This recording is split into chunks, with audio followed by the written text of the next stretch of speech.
Hello guys, welcome to my channel. So sa video ito, gagawin lang natin, maglilibot tayo sa Bulacan, sa San Rafael, Bulacan. Titingnan natin kung sumusunod ba yung mga tiga Bulacan sa lockdown. Ay, hindi pala sa lockdown, sa ECQ. So ako, may quarantine pass ako guys, may binili ko at nagpagasolina din ako, kaya sumusunod ako. So naisipan ko lang umikot. So tingnan nyo guys, oh, malinis ang paligid dito sa Bulacan, sa San Rafael. So sumusunod ang mga tiga Bulacan, yung mga Bulakenyo sumusunod. Kaya dito sa amin parang wala pang nabalita kahit isa. Meron yata PUI pero wala pa yung talagang tinamaan ng COVID. Ayan guys, tingnan nyo yung walang mga madalang yung tao sa labas.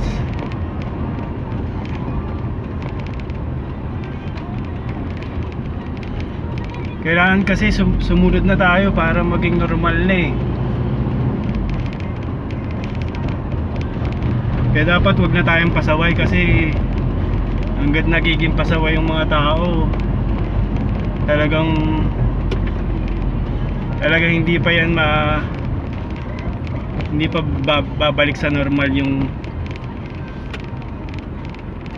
dati nating ginagawa. Hindi tayo makakabalik sa trabaho natin,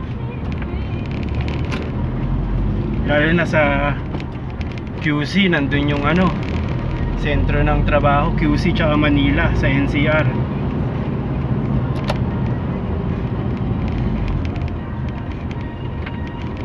So kailangan makipagkaisa yung bawat isa sa atin para matapos na tong pandemic na to. Kailangan magtulungan ng bawat isa sa atin. Ako, ang quarantine pass namin Tuesday and Friday.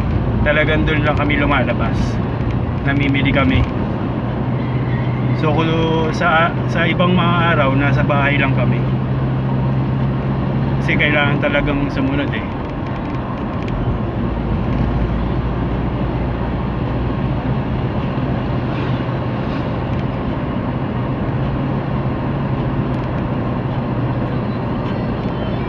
Kasi ang dami na rin mga negosyong na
Dahil marami po ditong chicharon.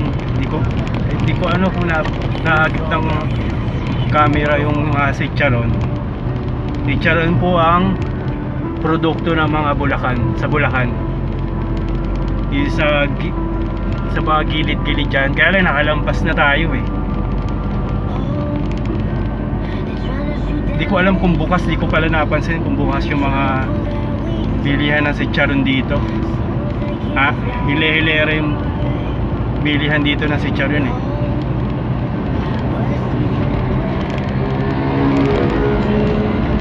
Ayan guys, ang konti lang ng ano. Ito po ang lalawigan ng Bulacan, San Rafael, Bulacan. So malapit siya sa Baliwag, Bulacan, doon sa may gawing SM Baliwag. Tapos ang katabi ng San Rafael is San Ildefonso, Bulacan. Sunod sa San Ildefonso, San Miguel, Bulacan. Malayo na sa amin yun. Sunod sa San Miguel, Cabanatuan na po yun. Sunod sa Cabanatuan, Nueva Ecija. So ito po yung sitwasyon sa San Rafael, Bulacan.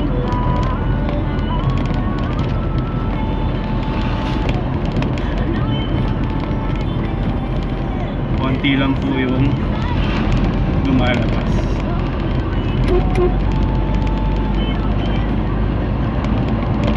So sana yung mga ibang lugar nakikiisa din mula dito sa amin.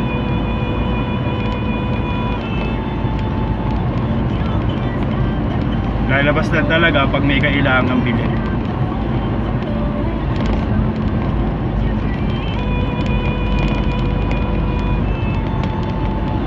Sa bahay na lang tayo guys. Total meron namang internet eh. May Facebook naman. May mapag-iilibangan. May YouTube.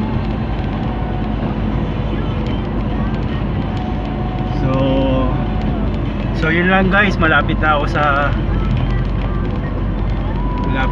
amin. So salamat sa panonood guys. Hanggang sa muli.